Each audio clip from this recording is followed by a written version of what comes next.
નમસ્કાર મિત્રો, તત્કાલ ન્યૂઝમાં આપનું હાર્દિક સ્વાગત છે। વધુ એક વરસાદી સિસ્ટમ સક્રિય, નવરાત્રી બગડી શકે।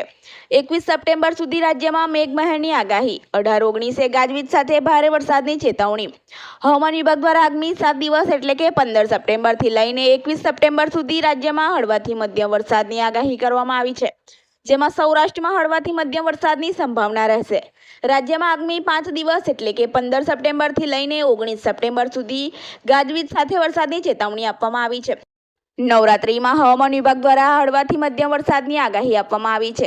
આજે અમદાવાદ માટે આગાહી છે કે સામાન્ય રીતે વાદળછાયું વાતાવરણ રહેશે, જેમાં ગાજવીજ સાથે હળવા વરસાદની શક્યતા છે।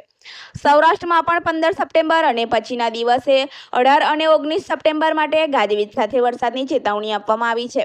પવનની ગતિ 30 થી 40 કિલોમીટર પ્રતિ કલાક રહેવાની સંભાવના છે।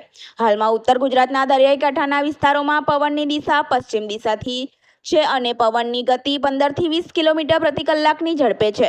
દક્ષિણ ગુજરાતના દરિયાઈ કાંઠાના વિસ્તારોમાં આગામી 12 કલાક માટે પવનની દિશા પશ્ચિમથી ઉત્તર પશ્ચિમ દિશામાં રહેશે અને પવનની ગતિ 15 થી 20 કિલોમીટર પ્રતિ કલાક રહેશે। આવા તત્કાલ ન્યૂઝને જોવા અને સાંભળવા અમારી ન્યૂઝ ચેનલને લાઇક, સબસ્ક્રાઇબ, શેર કરો। ધન્યવાદ।